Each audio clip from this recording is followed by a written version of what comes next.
अस्सलाम वालेकुम व्यूअर्स, क्या हाल है आपका? We are back with all your questions about regarding health and whatever, जो भी आपके प्रॉब्लम्स हैं हेल्थ रिलेटेड, आप उनके सब सवालों का हम जवाब देंगे। आपके पास जो भी क्वेश्चंस हैं आप हमें साथ साथ भेज सकते हैं। As usual we have some questions जो हमें इनबॉक्स हुए थे, हम उनका भी जवाब देंगे। एंड साथ साथ जो जो क्वेश्चंस हमें मिलते जाएंगे उनको भी हम रिप्लाई करते जाएंगे। ठीक है। First question we have from Aamna Anwar. वो कह रही हैं कि उनकी बेटी की उम्र 8 साल है और उनकी डाइट भी बिल्कुल ठीक है और कोई वॉर्म्स वगैरह नहीं है, but she is getting weak. Aamna, थोड़ा ये हमें बताइएगा कि बाय वीक आपका क्या मुराद है, कि उनका वेट कम हो रहा है या वेट ज़्यादा ही नहीं हो रहा। वेट कम होना थोड़ी ये प्रॉब्लम होती है बच्चों में कि अगर वेट कम हो रहा है तो हमें ज़रा परेशान होना चाहिए। कुछ बच्चे वैसे ही इतनी आसानी से वेट गेन नहीं करते। अगर वो इशू है तो उसमें इतनी परेशानी वाली बात नहीं है, आप उन्हें खाना अच्छा खिला सकती हैं, fruits and vegetables, as long as she is not losing weight. हाँ, if she is losing weight, अगर वेट कम हो रहा है तो ऑब्वियसली कुछ थोड़ी सी परेशानी की बात हो सकती है कि ऐसा क्या है जिसकी वजह से वज़न कम हो रहा है। तो उनके आप रूटीन ब्लड एग्जामिनेशंस जो होते हैं, complete blood count, liver functions, kidney functions, ये आप उनके टेस्ट करा सकती हैं। Stool examination very important, stool complete examination भी आप करा सकती हैं, ये देखने के लिए कि कहीं से खून ज़ाया तो नहीं हो रहा, कोई वॉर्म्स वगैरह तो नहीं है। इतनी ज़रूरी नहीं कि वॉर्म्स अगर हों तो आपको पता हो कि वॉर्म्स हैं कि नहीं। कभी बहुत स्मॉल एग्स, छोटे छोटे अंडे होते हैं स्टूल में जो आँखों के साथ नज़र नहीं आते।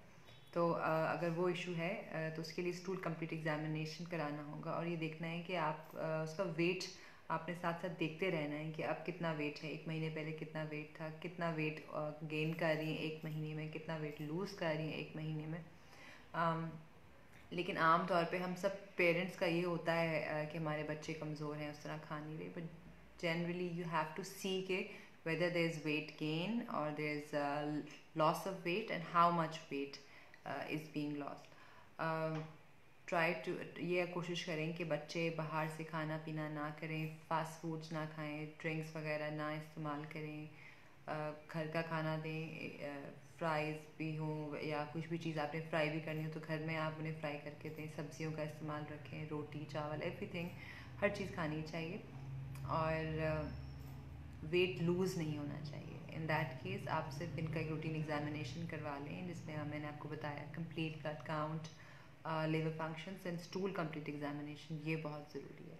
अगर बच्चे को कोई बुखार नहीं है, उसका मूड सही रहता है, उसे खेलने वगैरह में ठीक है, स्कूल जब अगर स्कूल जा रहे हैं तो वहाँ पे पढ़ाई वगैरह में ठीक है तो कोई इशू की बात नहीं है। Hello Malik and Mohammed Kamil, Walaikum Assalam Imtiaz. We have another question from Faiza. वो उनका हमें क्वेश्चन आया था, इनबॉक्स हुआ था कि उनके राइट नी से आवाज़ आती है एंड उन्होंने अपना करवाया है चेकअप और उसमें उनको लाइट आर्थराइटिस आया है एंड शी इज़ ओवरवेट और वो जिम भी ज्वाइन किया हुआ है उन्होंने। एंड वो पूछ रही हैं कि ये क्या वो एप्पल साइडर विनेगर इस्तेमाल करती हैं तो कहीं इसकी वजह से तो नहीं है। फाइज़र एप्पल साइडर विनेगर की वजह से आर्थराइटिस वगैरह नहीं होता, उससे सादा सारा जो उसके इफ़ेक्ट्स आते हैं, साइड इफ़ेक्ट्स वो ये हो सकता है कि आपको खुराक की नाली में जलन, सीने में जलन या मैदे में जलन या तकलीफ का मसला हो सकता है, लेकिन आर्थराइटिस का एप्पल साइडर विनेगर के साथ कोई लिंक नहीं है। आपके आर्थराइटिस के लिए आप जो दिखा रही हैं हड्डियों के स्पेशलिस्ट को, आप उन्हें दिखाएं, उन्होंने आपका होपफुली एक्सरे भी करवाया होगा, बोन स्कैन्स भी करवाए होंगे, तो आपको बेहतर गाइड कर सकते हैं कि आपके आर्थराइटिस का क्या इशू है। बट जो क्वेश्चन आपने हमसे पूछा है कि is it cause of apple cider vinegar, no it's not possible, उसकी वजह से आर्थराइटिस नहीं होता। We have another question that उन्होंने पूछा है कि उनकी टांगों में काफ़ी बेचैनी सी रहती है और उसका क्या मतलब है and what are the causes and treatment. टांगों में बेचैनी रहना इसकी सबसे बड़ी वजह एंग्जाइटी होती है। जो लोग थोड़े से ज़्यादा एंग्शियस होते हैं, ज़्यादा सोचते हैं एक बात को लेके, उनके अंदर ये टांगों में बेचैनी जिसे आमतौर पे रेस्टलेस लेग सिंड्रोम कहते हैं, वो उन्हें होता है। इसका सबसे ज़्यादा लिंक जो है वो एंग्जाइटी के साथ है। कुछ पेशेंट्स जिनको किडनी का प्रॉब्लम होता है उनमें भी रेस्टलेस लेग सिंड्रोम हो जाता है, बिकॉज उनके अंदर यूरिया की मकदार, ब्लड यूरिया की मकदार ज़्यादा हो जाती है, और यूरिया अगर ज़्यादा हो तो उसके साथ भी रेस्टलेस लेग सिंड्रोम हो सकता है। बट ऑब्वियसली अगर इसके अलावा जो एक मेजर कॉज है दैट इज़ एंग्जाइटी, परेशान होना, हाइपर एंशियस लोग, ज़्यादा सोचने वाले लोग, उनको ये टांगों में बेचैनी का या रेस्टलेस लेग सिंड्रोम का मसला हो सकता है। Thank you Kamil, hello Kashi, and Chaudhary Gulab पूछ रहे हैं how are you. I am good, how are you. We have another question जो हमें इनबॉक्स किया था कि उनके सीने में काफ़ी बर्निंग रहती है, जलन रहती है, उसके क्या उसकी वजह हो सकती है और उसकी क्या ट्रीटमेंट की जा सकती है। सीने में जलन या बर्निंग की वजह, रिफ्लक्स की वजह, अगर आपके मैदे में एसिडिटी बहुत ज़्यादा है तो उसके साथ ये प्रॉब्लम हो सकती है। जब भी एसिड स्टमक में, मैदे में ज़्यादा मकदार में बनता है तो वो साथ खुराकी नाली में वो आना शुरू हो जाता है, जिसकी वजह से सीने में एसिडिटी या रिफ्लक्स का इशू हो जाता है। उसके लिए ज़रूरी है कि आपको ज़्यादा स्पाइसेस वाली चीज़ें नहीं इस्तेमाल करनी, मिर्चों वाली चीज़ें नहीं इस्तेमाल करनी होती,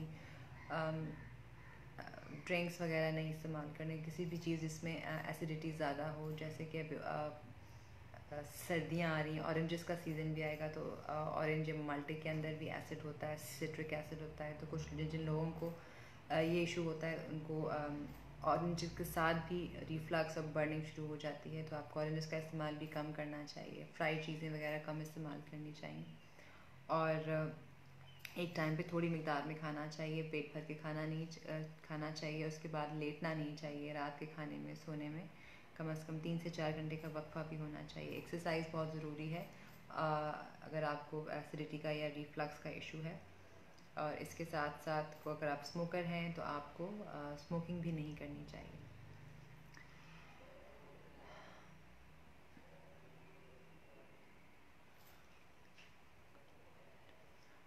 मोहम्मद रमज़ान इमराना पूछ रहे हैं कि उनके बाएं बाजू में दर्द और सुन मालूम होता है। और आपके दूसरे पार्ट क्वेश्चन समझ में नहीं आया कि अच्छा, और कान बंद मालूम होता है। ठीक है, अगर एक साइड का बाजू आपका उसमें दर्द है और सुन है, और स्पेशली आप कह रहे हैं कि आपका बाएं हाथ का है, तो सबसे पहले ईसीजी करवाएं अपने, खुदा ना खास्ता कोई हार्ट का इशू हो, जो कि बहुत अनलाइकली है कि आपके केस में हो। लेकिन अगर फिर भी अगर लेफ़्ट साइड पे बाएं बाजू में दर्द है, सुन होता है, तो अपना एहतियातन एक ईसीजी करा लें कि आपको हार्ट का कोई इशू ना हो। लेकिन और साथ साथ अपनी शुगर भी चेक करवाएं। जिनको शुगर हो उनके भी हाथ पाँव सुन हो जाते हैं, दर्द हो जाती है।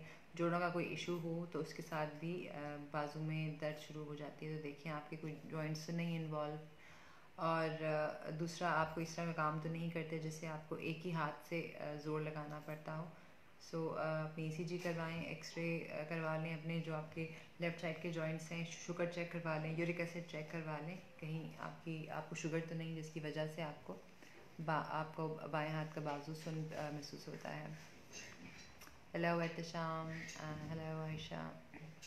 नूर फातिमा पूछ रही हैं कि उनके एक्ने स्पॉट्स हैं फेस के ऊपर, वो किस तरह उसका ट्रीटमेंट कर सकती हैं। एक्ने स्पॉट्स, अगर आपकी एक्ने अभी ख़त्म हुई है या आपके जो फ्रेश एक्ने स्पॉट्स हैं उनमें तो आप कुछ क्रीम लगा के, स्किन ए के नाम से क्रीम आती है, आप वो लगा सकती हैं कि जो आपके स्पॉट्स होते हैं सिर्फ उस पर आपने छोटा छोटा से आपने क्रीम लगानी है, और रात को लगानी है सोने से पहले, और सुबह उठ के आपने मुंह धो लेना है। इसके साथ आपकी जो फर्स्ट लेयर है स्किन की, वो एक्सफोलिएट होना शुरू हो जाएगी, आपकी स्किन जो है फर्स्ट लेयर रिमूव होना शुरू हो जाएगी, आहिस्ता आहिस्ता स्पॉट्स भी कम हो जाएंगे। लेकिन अगर आपके पुराने स्पॉट्स हैं तो किसी दवाई से वो नहीं जाएंगे, लेज़र कराना पड़ता है। इसके अलावा और भी इस तरह की ट्रीटमेंट है जिसकी जो करा के एक्ने के स्पॉट्स जा सकते हैं। बट आम तौर पे अगर वो आपके प्रॉपर बड़े वाले स्पॉट्स हैं तो वो दवाइयों से नहीं जाएंगे, लेज़र ट्रीटमेंट से ही आपके एक्ने स्पॉट्स जा सकते हैं। आयशा पूछ रही हैं कि वो उनका टॉन्सिल्स का दो बार ऑपरेशन हुआ है और अब उनका गला बहुत सेंसिटिव है और नज़ला भी हलक में गिरता रहता है जिससे वॉमिट होती है। What should I do? Ayesha, आप जैसे बता रही हैं कि आपका टॉन्सिल्स का ऑपरेशन हुआ है उसके बाद भी गला सेंसिटिव रहता है, तो उसका मतलब है आपको किसी चीज़ से एलर्जी है। आपका ये पोर्शन जो है आपका गला भी आपका इन्वॉल्व रहता है, आपका नज़ला भी गिरता है, तो most probably there some allergy आपके इर्द गिर्द जिसकी वजह से आपको ये होता है। आपको क्या क्या ये हर सीज़न में रहता है? सर्दियों में ख़ास तौर पे ज़रा आपका कहीं ज़्यादा तो नहीं हो जाता? अगर आप किसी ऐसे जगह पे रहें जहाँ पे गर्द गुबार ज़्यादा हो तो फिर ये इशूज़ आपको ज़्यादा तो नहीं हो जाता? अगर इस तरह की कोई बात है तो कोशिश करें कि एक साफ़ एनवायरनमेंट में रहें, एंटी एलर्जी का इस्तेमाल करें और आप बेसिकली ये देखना है कि आपको किस चीज़ से एलर्जी है और एंटी एलर्जी का इस्तेमाल करें। अपने आप को आजकल से सर्दियाँ बहुत ज़्यादा हैं, कोशिश करें कि आप अपने आप को वार्म रखें, गर्म रखें, ताकि अगर आपको चेंज ऑफ वेदर सर्दी से एलर्जी है तो वो उसकी वजह से आपको ये चीज़ ना हो। फजलुद्दीन आगा पूछ रहे हैं कि एंटी एंग्जाइटी ड्रग्स जो होते हैं उनका कितना लंबा इस्तेमाल किया जा सकता है? कम से कम भी 3 महीने और ज़्यादा से ज़्यादा पेशेंट 2 से 3-4 साल भी इस्तेमाल कर सकता है। ये आपका डिपेंड करता है कि आप जिनको दिखा रहे हैं वो आपको किस तरह अगर आप उनको दिखाते हैं वो आपको बेहतर बता सकते हैं कि आपके सिम्टम्स रिजॉल्व हो रहे हैं कि नहीं। अगर आपके सिम्टम्स रिजॉल्व हो रहे हैं तो ऑब्वियसली आप 6 महीने से 1 साल भी इस्तेमाल कर सकते हैं, और अगर सिम्टम्स रिजॉल्व नहीं हो रहे और या जब आप दवाई लेते हैं तभी आपके सिम्टम्स कंट्रोल में रहते हैं तो काफ़ी पेशेंट्स ये दवाइयाँ 2 से 3 साल भी इस्तेमाल करते हैं और कुछ लोग 5 से 6 साल भी इस्तेमाल करते हैं।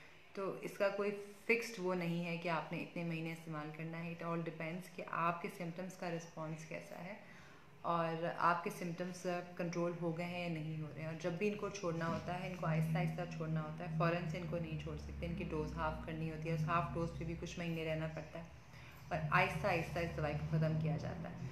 फ़ौरन से दवाई को ख़त्म नहीं किया जाता और जहाँ आप दिखा रहे हैं जो भी आपके स्पेशलिस्ट हैं उनको दिखाए बगैर, उनके मशवरे के बगैर इनको ख़त्म नहीं किया जा सकता।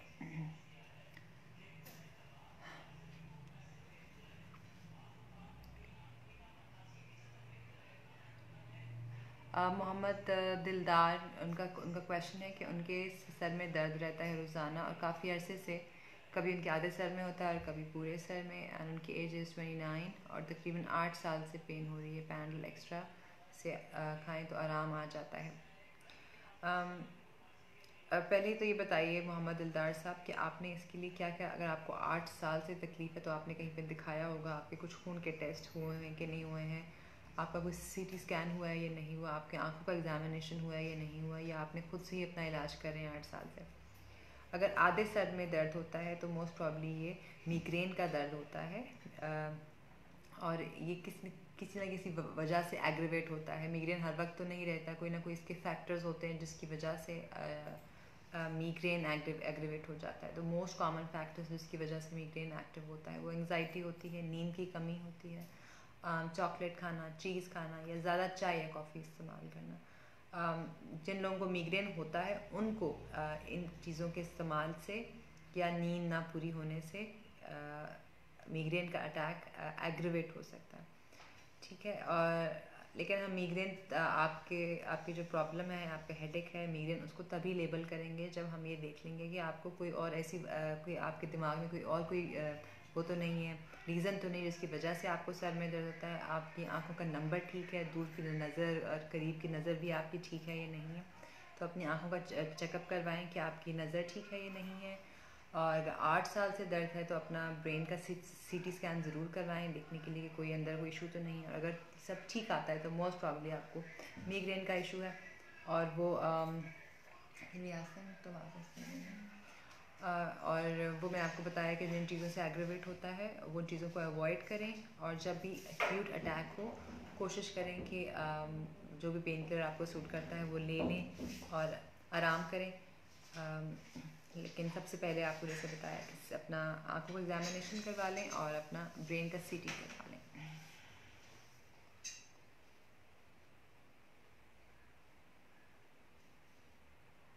औरंगज़ेब कह रहे हैं कि हाँ वो I am fine. Aurangzeb, heel में उनके बहुत दर्द होता है और वॉकिंग में प्रॉब्लम नहीं होता, बट जब 2-3 मिनट भी रेस्ट कर लूँ फिर पाँव नहीं लगा सकता। औरंगज़ेब खान, ये जो आपने क्वेश्चन भेजा है, ठीक, इसमें जो आपने सिम्टम बताए हैं कि अगर आप चलें तो दर्द नहीं होता, लेकिन अगर आप बैठे हुए हैं और आप खड़े होंगे तो आपको दर्द होता है। ये एक कंडीशन है जिसका नाम है प्लांटर फिशाइटिस। एग्जैक्टली ये नाम है इसका, प्लांटर फिशाइटिस। इसमें सबसे पहले तो हम ये चीज़ करते हैं कि हील्स में एक स्पेशल एक चीज़ आती है जो शूज़ के अंदर सोल होता है, वो आपको चेंज करना पड़ता है कि आप आम सोल नहीं पहन सकते, आपको एक स्पेसिफिक सोल होता है वो आपको रखवाना पड़ता है ताकि आपका ये कंट्रोल रहे। और अगर सोल रखने से, स्पेसिफिक सोल रखने से और कुछ हील की एक्सरसाइजेज होती हैं जो बताते हैं, वो करने से भी ये आपका प्लांटर फिशाइटिस ठीक नहीं होता, तो फिर इसमें हील के अंदर स्टेरॉयड इंजेक्शन लगते हैं। लेकिन जिसमें फर्स्ट जो आपकी 2 चीज़ें हैं उसमें कम से कम भी 3 महीने का आपको ट्राई करना चाहिए, जिसमें एक्सरसाइजेस भी होंगी और आपकी एक स्पेसिफिक हील होगी जो आप रखेंगे शूज़ के अंदर। उससे अगर आपका ये प्लांटर फिशाइटिस नहीं ठीक होगा तो उसके बाद फिर आपकी हील पे स्टेरॉयड इंजेक्शन लगेंगे। To be on the safe side आप एक अपना ब्लड टेस्ट भी करवा लें यूरिक एसिड का। यूरिक एसिड अगर ज़्यादा हो तो भी हील में दर्द होती है, तो यूरिक एसिड का अपना करवा लें चेक। लेकिन जो सिम्टम आपने बताया टिपिकल के, जब आप बैठे होते हैं उसके बाद खड़े होते हैं तो ही दर्द होती है और आहिस्ता आहिस्ता वो दर्द ठीक हो जाती है, तो दिस इज़ मोस्ट लाइकली जो मैंने आपको बताई है कंडीशन उसकी वजह से होता है। तो स्पेसिफिक हील्स मिलती हैं।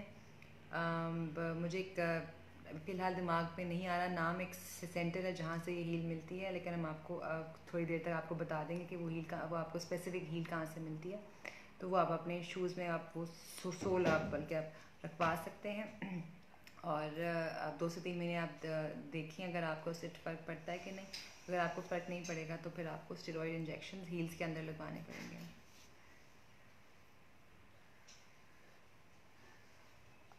Thank you Tariq.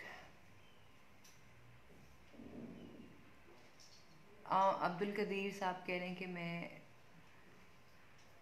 बीमार हो जाता हूँ। क्या बीमारी हो जाती है आपको बताना पड़ेगा।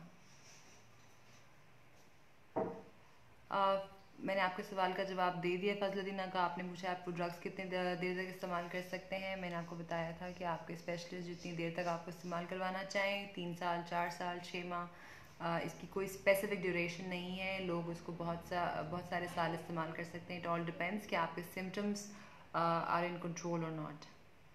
आयशा बता रही हैं कि जी उनको एलर्जी है और तकरीबन सब मौसम में ही रहती है, बट एंटी एलर्जी तो बहुत यूज़ करती हैं। अगर आप एंटी एलर्जी यूज़ कर रही हैं उसके साथ भी आपका नाक और गला ख़राब रखता है तो I think you should see an जो स्पेशलिस्ट होते हैं ईएनटी स्पेशलिस्ट, उनको दिखाएं। वो आपको एग्जामिनेशन करें कि आपके नाक में या आपकी कोई और इशू तो नहीं है, और अगर आपकी एंटी एलर्जी की दवाई चेंज करने की ज़रूरत है तो वो भी आपको बता सकते हैं। एग्जामिनेशन के बगैर ये बताना मुश्किल है कि आपके थ्रोट में या नाक में कोई और इशू तो नहीं है, बट जिस तरह आप कह रही हैं आपको एलर्जी है तो डेफिनेटली आपको अपना ख्याल रखना चाहिए। जहाँ जिस जगह पे आप रहें कोशिश करें वहाँ पे मिट्टी वगैरह ना हो जिससे आपको एलर्जी है। अब्दुल कदीर साहब कह रहे हैं गैस का मसला है। गैस के लिए सबसे ज़्यादा ज़रूरी चीज़ ये है कि ऐसी चीज़ अगर आपको मैदे में एसिडिटी का इशू है तो पहले उसको कंट्रोल करेंगे। जिन लोगों को एसिडिटी के इश्यूज़ होते हैं साथ साथ उनको पेट में इन्फेक्शंस हो जाते हैं, उसके साथ गैस हो जाती है। पानी का इस्तेमाल बहुत ज़्यादा करना चाहिए। जिस पेशेंट को गैस का मसला हो एटलीस्ट 12 to 14 ग्लासेस लेने चाहिए। फ़ाइबर का इस्तेमाल करना चाहिए, यानी इसबगोल का इस्तेमाल करना चाहिए। रोटी का इस्तेमाल ज़्यादा करना चाहिए और चावलों का कम इस्तेमाल करना चाहिए। फ़ाइबर इसके अलावा फ़्रेश फ्रूट्स में होता है, फ़्रेश वेजिटेबल्स में होता है, तो सब्जियों का फलों का इस्तेमाल करना चाहिए। वाइट आटा या मैदा इसकी चीज़ें नहीं इस्तेमाल करनी चाहिए, इससे बहुत गैस होती है। बीन्स, लोबिया, उससे भी गैस होती है। सफ़ेद चने ज़्यादा इस्तेमाल करने से भी गैस होती है। पालक और साग, इस तरह की चीज़ें भी आम तौर पे कोशिश करें कि शाम को इस्तेमाल ना करें, कि शाम को हमारा मैदा और आंतें बहुत स्लो होती हैं। इसके साथ जिनको गैस का इशू हो तो उनका गैस का इशू एग्रीवेट हो जाता है। और अगर आपको कोई मैदे का इन्फेक्शन है तो वो आपको दिखाना चाहिए। स्टमक के जो स्पेशलिस्ट होते हैं, जो स्टमक के डॉक्टर्स होते हैं, वो आपको जो स्पेसिफिक इन्फेक्शन है उसके लिए आपको एंटीबायोटिक्स एडवाइस कर सकते हैं, लेकिन वो पेशेंट को देख के ही इसका एग्जामिनेशन करके बेहतर बता सकते हैं कि उनको इन्फेक्शन आंतों में या मैदे में है या नहीं है।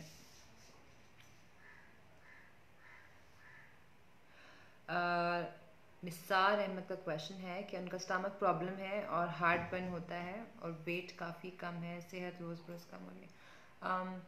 निसार, सबसे इम्पोर्टेंट क्वेश्चन है कि आप स्मोकर हैं या नहीं है।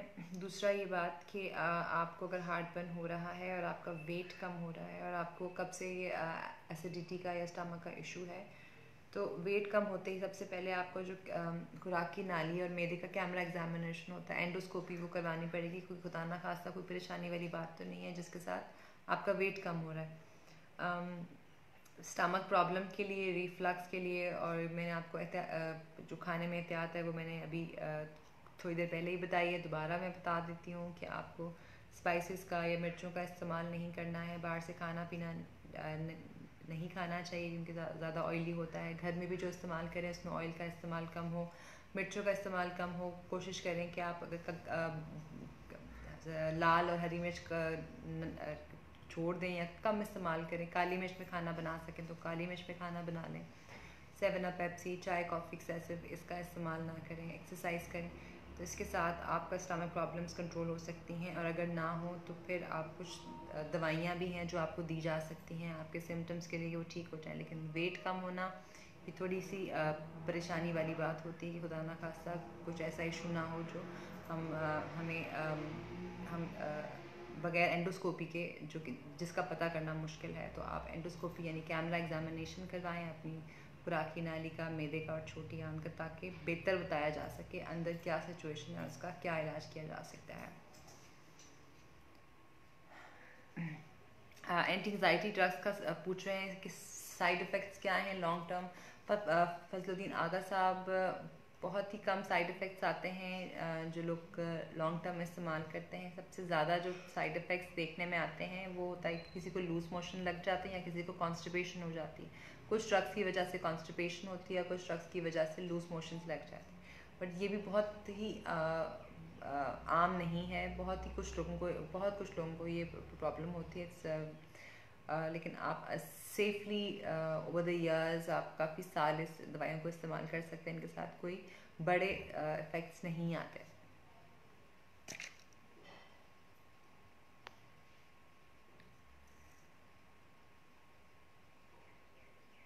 शाह शिरानी कह रहे हैं कि उन्हें हमेशा कब्ज़ रहती है।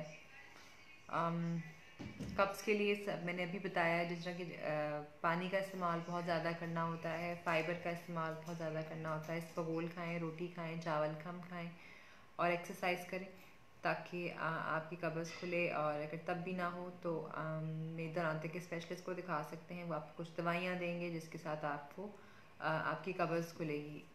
तो आप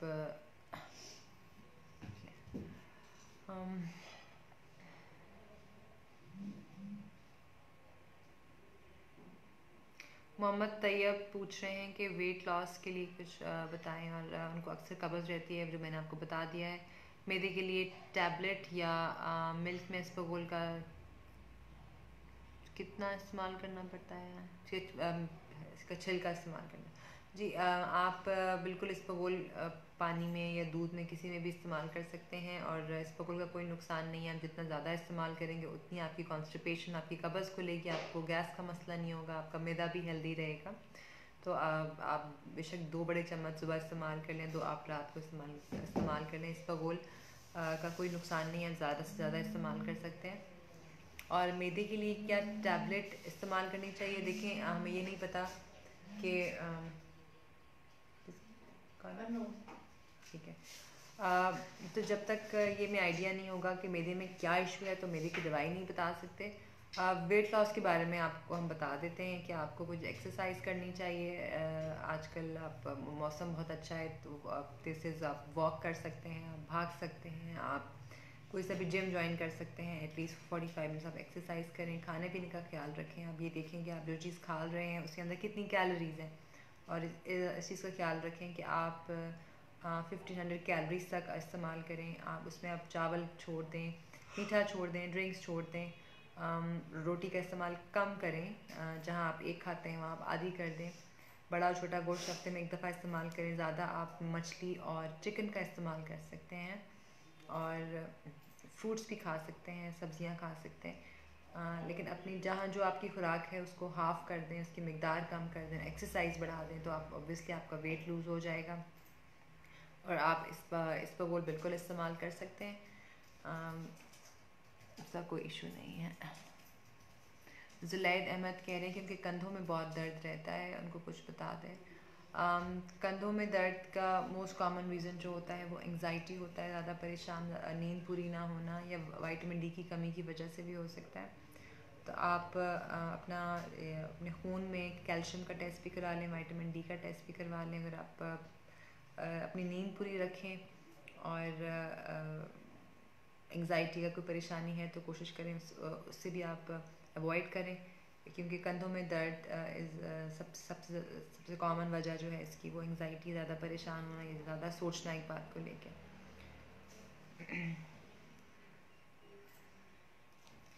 फजलुद्दीन आगा जी, आप जो आपने स्टेट किया है कि आपके जो साइकेट्रिस्ट ने कहा है कि आप सारी ज़िंदगी इस्तेमाल कर सकते हैं, तो हम भी आपको यही कह रहे हैं कि इसके कोई ख़ास साइड इफ़ेक्ट्स नहीं है, आप इसको इस्तेमाल कर सकते हैं।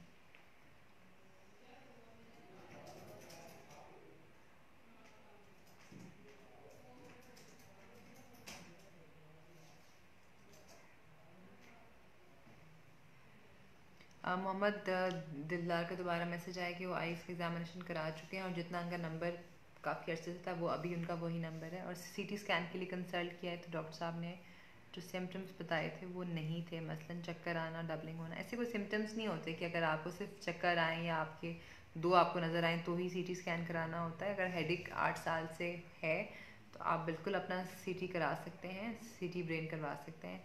तो शायद जिस डॉक्टर ने आपको बताया गलत बताया है कि सिर्फ चक्कर आने की सूरत में सीटी स्कैन होता है। सिर्फ सर दर्द भी अगर आपका काफ़ी सालों से है तो उसके साथ भी आपकी सीटी स्कैन हो सकता है।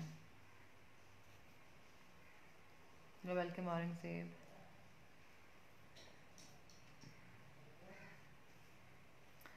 अफसल तबस्सुम कह रहे हैं कि खाने के बाद कब्ज़ हो जाती है बहुत दिन से, इसका कोई हल बताएं। कब्ज़ का हल मैंने आपको बता दिया है, पानी का इंटेक है और आपने इसबगोल खाना है और सब्जियां और फलों का इस्तेमाल करना है।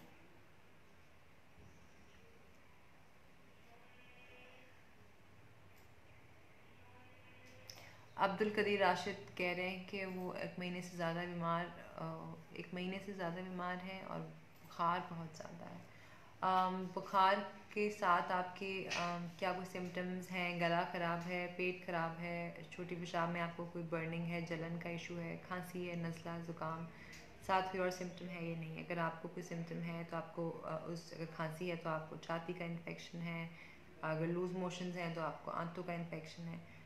बुखार हमेशा इन्फेक्शन की सिम्टम होता है कि कहीं पे इन्फेक्शन है, तो पहले आपने देखना है कि आपको कहाँ पे। अगर आपको कोई भी सिम्टम जो मैंने आपको बताया ऐसा कोई सिम्टम नहीं है फिर भी आपको बुखार है तो अपने कुछ खून के टेस्ट हैं वो करवा लें। सबसे पहले कंप्लीट जो CBC होती है कंप्लीट वो आप करवा लें, और साथ अपने LFTs भी करा सकते हैं, लिवर फंक्शन टेस्ट भी करा सकते हैं देखने के लिए, और अब्डोमिनल अल्ट्रासाउंड भी करा सकते हैं देखने के लिए कि अंदर सोर्स ऑफ इन्फेक्शन तो नहीं है। ठीक है। बुखार के लिए ज़रूरी है कि सबसे पहले देखें कि आपको सोर्स ऑफ इन्फेक्शन क्या है। फजलुद्दीन आगा, कॉफ़ी हेल्थ के लिए कैसी है?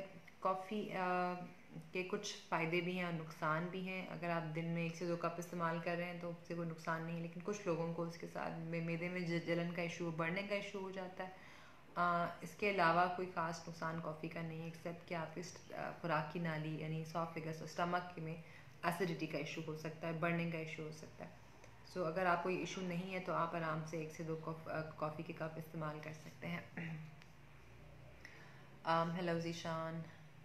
निशान पूछ रहे हैं कि वाइट बालों का हल बताएं। वाइट बालों का हल यही है कि अपने बालों को आप कलर करवा लें बस, क्योंकि इसमें जो रोल होता है वो जीन्स का होता है कि आपकी जीन्स में ही एक स्पेसिफिक टाइम होता है कि आप उसके बाद वाइट बाल होना शुरू हो जाते हैं। ये अगर आप बालों को मुसलसल कलर कराते हैं जिस तरह ख़वातीन कराते हैं तो उसके साथ भी बाल वाइट होना शुरू हो जाते हैं, लेकिन कोई इसका क्योर नहीं है कि हम ये दवाई खाएं तो ठीक हो जाएंगे या ये दवाई लगाएं तो ठीक हो जाएंगे, ऐसा कुछ नहीं है। आप अगर आपको सफ़ेद बाल बुरे लगते हैं तो आप बालों का कलर करवा लें और किसी भी दवाई के साथ इसका या कोई लोशन वगैरह के साथ इसका कोई सल्यूशन नहीं है। अशरफ पूछ रहे हैं कि खूनी बवासीर का इलाज बता दें, यानी हेमरॉइड्स हैं और आपके हेमरॉइड से खून आ रहा है। तो हेमरॉइड्स तभी बनते हैं जब आपको लॉन्ग स्टैंडिंग कॉन्स्टिपेशन रहती है, यानी आपको वो लंबे अरसे से कॉन्स्टिपेशन होती है तो उसके साथ ही आपको हेमरॉइड्स बनना शुरू हो जाते हैं। और जब आप हेमरॉइड्स बनना शुरू हो जाएं और उसके बाद भी आपको कब्ज़ ठीक ना हो और आप जोर लगाएं स्टूल पास करते वक्त तो फिर वहाँ से खून आना शुरू हो जाता है। तो सब हेमरॉइड्स को बवासीर को कंट्रोल करने के लिए सबसे इम्पॉर्टेंट चीज़ ये है कि आप कॉन्स्टिपेशन ना होने दें। जब बवासीर हो जाती है, हेमरॉइड्स हो जाते हैं तो कुछ ट्यूब्स होती हैं, ऑइंटमेंट्स होती हैं जो उस जगह पे लगाई जाती हैं और कुछ दवाई भी खाई जाती है ताकि जो सोजन है हेमरॉइड में, स्वेलिंग है, वो कम हो जाए। और कॉन्स्टिपेशन के लिए कुछ सिरप, कुछ गोलियां भी खानी पड़ती हैं ताकि जो हम दवाइयाँ लगा रहे हैं या हीलिंग के लिए हेमरॉइड्स की, तो उसके साथ साथ ज़रूरी है कि आपको बिल्कुल लूज स्टूल आना चाहिए ताकि हेमरॉइड्स हील हों। हेमरॉइड्स की भी डिफरेंट स्टेजेस होती हैं, ग्रेड्स होते हैं और हर ग्रेड का इलाज डिफरेंट होता है। अगर शुरू की ग्रेड्स हैं तो सिर्फ दवाई खा के इलाज होता है, और अगर कोई स्टेज ऐसी है जिसमें हम काफ़ी दवाइयाँ इस्तेमाल कर चुके हैं और बड़े हेमरॉइड्स हैं तो उनका ऑपरेशन भी करना पड़ सकता है। सो यहाँ पे हम इतना ही बता सकते हैं आपको कि आप कॉन्स्टिपेशन ना होने दें। इसके लिए अगर आपको कोई सिरप या गोली का इस्तेमाल करना पड़े तो वो आप इस्तेमाल करें। लैक्सोबिरान गोली होती है, सिरप होता है, आप वो इस्तेमाल कर सकते हैं। फाइबर इस्तेमाल करें, यानी स्पगोल इस्तेमाल करें, रोटी का इस्तेमाल करें, पानी का इस्तेमाल करें, ज़्यादा कॉन्स्टिपेशन ना होने दें। और हेमरॉइड्स के लिए ये देखना ज़रूरी है कि कौन सी स्टेज पे हैं ताकि हम आपको बता सकें कि कौन से क्या ऑप्शन है आपके लिए कि आपने दवाइयाँ खानी है, लगानी है या आपके ऑपरेशन होना है। हसनत खान पूछ रहे हैं can we use black coffee for weight loss, any side effects? नहीं, ब्लैक कॉफ़ी से के साथ आपका वज़न नहीं कम होगा, लेकिन यस इसके अंदर सिर्फ 2 कैलोरीज होती हैं, एक बड़े कप में सिर्फ 2 कैलोरीज होती हैं। तो ऑब्वियसली आप कॉफ़ी ले रहे हैं तो आपकी कोई कैलोरिक इनटेक नहीं है, तो सिर्फ ब्लैक कॉफ़ी पीने से आपका वज़न नहीं कम होगा। लेकिन हाँ, अगर आप चाय इस्तेमाल करते हैं या दूसरी कॉफ़ी इस्तेमाल करते हैं जिसमें दूध होता है तो ऑब्वियसली उसके हिसाब से ब्लैक कॉफ़ी सेहत के लिए इसलिए अच्छी है क्योंकि इसमें कोई कैलोरीज नहीं है। लेकिन सिर्फ ब्लैक कॉफ़ी पिएं और आप उसके बाद खाना भी खा लें और हर चीज़ खाएं तो डेफिनेटली आपका वेट नहीं कम होगा। अगर आप खाने का ख्याल भी रख रहे हैं और दूध वाली चाय और कॉफ़ी की जगह ब्लैक कॉफ़ी इस्तेमाल करें तो ऑब्वियसली आपका वेट कम होगा और साथ आप एक्सरसाइज भी कर रहे हैं। साइड इफ़ेक्ट्स मैंने बता दिए आपको, कॉफ़ी कोई भी हो, ब्लैक कॉफ़ी हो या आपकी जो और फॉर्म्स ऑफ कॉफ़ी हैं, तो उसमें सिर्फ यही है कि आपको एसिडिटी का इशू हो सकता है, मैदे में जलन का इशू हो सकता है। अगर आपको वो नहीं है तो फिर कोई परेशानी की बात नहीं है, वो 1 से 2 कप ब्लैक कॉफ़ी के एक दिन में इस्तेमाल करने से कोई इशू नहीं है। सनाउल्लाह कहते हैं कि उनके सर पर बोझ ज़्यादा है। हाँ, सर पे बोझ की वही वजूहत हैं जो मैंने आपको बताई। Anxiety is the most common reason, ज़्यादा सोचना, परेशान होना, नींद ना पूरी होना, सही से खाना ना पीना, ज़्यादा देर आप इंसान जब कुछ खाता नहीं है, भूखा रहता है, उसके साथ भी सर पे बोझ आ जाता है। ब्लड प्रेशर ज़्यादा होना उसकी वजह से भी हो सकता है। अगर आपको शुगर है तो ये रीज़न भी है। आपकी दूर की या करीब की अगर नज़र कमज़ोर है तो उसकी वजह से भी हो सकता है। तो ये सारी वजूहत हैं। अगर आपको इनमें से कोई चीज़ है तो उसको कंट्रोल में रखें, ब्लड प्रेशर को कंट्रोल में रखें, अपनी आँखों का आप दिखाएं, चेकअप करवाएं कि आपकी नज़र तो नहीं कमज़ोर, अगर है तो ग्लासेस लगा के रखें, नींद पूरी रखें, खाना पीना बेहतर रखें, और अगर फिर भी ना ठीक हो तो दिमाग के डॉक्टर को ज़रूर दिखाएं ताकि वो आपको CT स्कैन एडवाइस कर सकें कि कोई और इशू ना हो। या वेलकम दिलदार।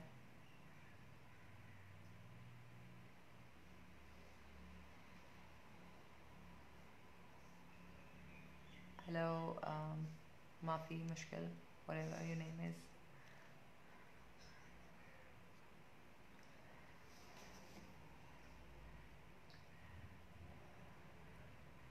शफीक अहमद कह रहे कि उनके कमर में वैसे वो ठीक रहती है, लेकिन जब वो वॉक स्टार्ट करते हैं तो पेन शुरू हो जाता है।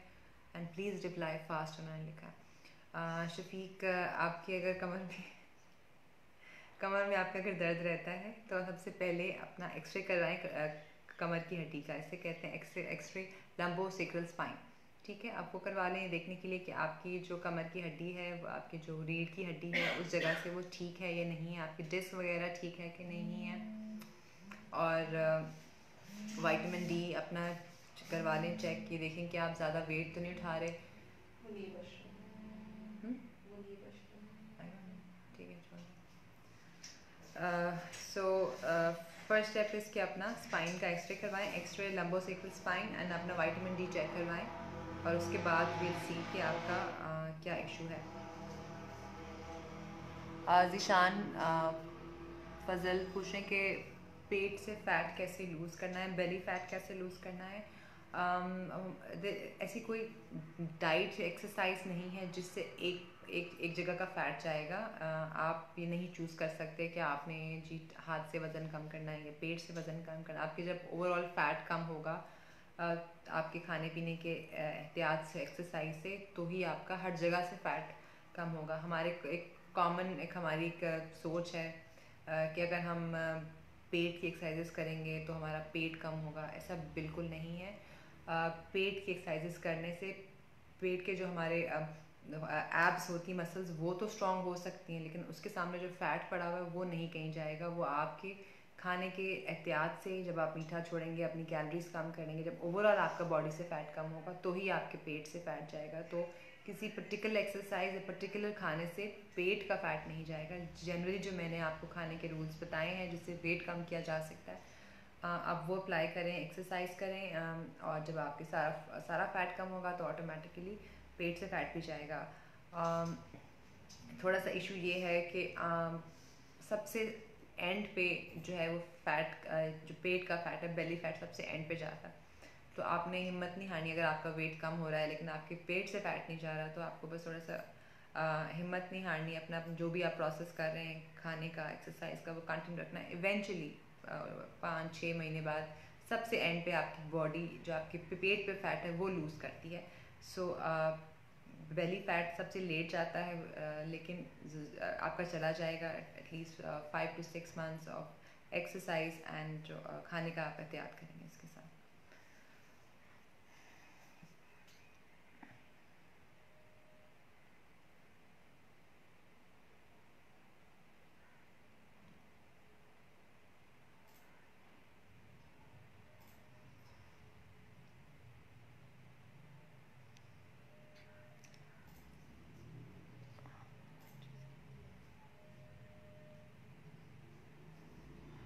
ताज मबलूक कह रहे हैं कि इनको suffering from files and sugar. Files कौन सी बीमारी है? अगर आप क्या दोबारा से क्वेश्चन भेजें। मलिक आतिफ कह रहे हैं कि कोई दवाई जिससे वज़न कम किया जा सके। ऐसी दवाइयाँ ज़रूर होती हैं जिनसे वज़न कम किया जा सकता है, बट उनका मैक्सिमम जो वेट लॉस होता है वो 1 kg होता है 2 या 3 महीने में। इसके बाद वो असर करना छोड़ देती हैं। उनके नुकसान भी बहुत ज़्यादा होते हैं, आपके लिवर पे बहुत नुकसान होते हैं। तो कोशिश करें कि एक्सरसाइज और वेट, अपने एक्सरसाइज से और अपने खुराक के ख्याल से अपना वेट कम करें, कि आप अपनी जो चीज़ें, मीठी चीज़ें वगैरह छोड़ दें और ऑयली चीज़ें छोड़ दें। दवाइयाँ इस्तेमाल करने से थोड़ा बहुत वज़न तो कम होता है, लेकिन वो 1 से 2 kg होता है over the period of 2 to 3 months। उसके साथ साथ लिवर पे उसके नुकसान बहुत ज़्यादा होते हैं। तो किसी भी दवाई का इस्तेमाल वेट लॉस के लिए ना करें, थोड़ी मेहनत करें ताकि आपका वेट लॉस हो। हेलो जाहिद।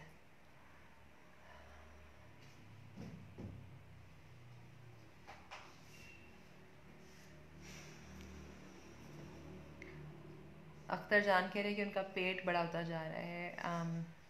इसकी दो ही वजूहत हैं। या तो आपका वेट बढ़ रहा है जिसकी वजह से वहाँ पे फैट आ गया है, या दूसरा आपको गैस का इशू है। दो चीज़ें हो सकती हैं। अगर आपको गैस का इशू है तो ऑब्वियसली आपका पेट हर वक्त नहीं बड़ा होगा, कभी आप खाना खाएंगे तो वो बड़ा हो जाएगा। जब गैस रिलीज़ होगी तो ऑटोमेटिकली ठीक हो जाएगा। अगर आपका कॉन्स्टेंटली बढ़ा है तो ऑब्वियसली आपका वेट बढ़ रहा है, आपका फैट ज़्यादा हो रहा है। तो कोशिश करें कि एक्सरसाइज करें थोड़ी सी, और जो मैंने एहतियाती आपको चीज़ें बताई हैं, मीठा छोड़ने वाली, फ्राइड चीज़ें छोड़ने वाली, वो आप करें तो आपका ऑटोमेटिकली पेट कम होता जाएगा। फैटी लिवर के लिए अगर आप बात पूछ रहे हैं, yes this is a very common issue यहाँ पाकिस्तान में। जिस तरह हम खाना पीना ज़्यादा करते हैं, फ़ैट हमारी सारी बॉडी में आता है, उसी तरह हमारा फ़ैट जब हम भी हमारा वेट गेन होता है तो लिवर में भी फ़ैट स्टोर होना शुरू हो जाता है। और अगर वो कुछ अरसा, काफ़ी अरसा ऐसा ही रहे कि लिवर पे फ़ैट रहे तो फिर शुगर भी हो सकती है, और भी साथ कॉम्प्लिकेशंस यानी कि जिगर भी ख़राब होना शुरू हो सकता है, लिवर सिरोसिस भी हो सकता है और लिवर फेलियर भी हो सकता है। यस, उसमें टाइम लगता है, बट यस अगर आपका लिवर में फ़ैट 5 से 10 साल से ज़्यादा रहे तो उसके साथ साथ ये लिवर सिरोसिस भी हो सकता है। आपने सिर्फ लिखा है फैटी लिवर, तो आपका आगे कोई क्वेश्चन नहीं था तो मैं इसलिए आपको बता दिया कि फैटी लिवर क्या होता है, उससे क्या कॉम्प्लिकेशंस हो सकती हैं। Thank you viewers. अभी भी मेरे पास काफ़ी सवाल रहते हैं, बट हमारा आज का टाइम ख़त्म हो गया है। हम कोशिश करेंगे जो सवाल हमारे पास अभी हैं हम उनको लिख लें और नेक्स्ट वीक जब आपके पास आए तो उनका हम जवाब दे दें। Thank you very much. अगले हफ्ते इंशाल्लाह आपसे मुलाकात होगी। अल्लाह हाफ़िज़।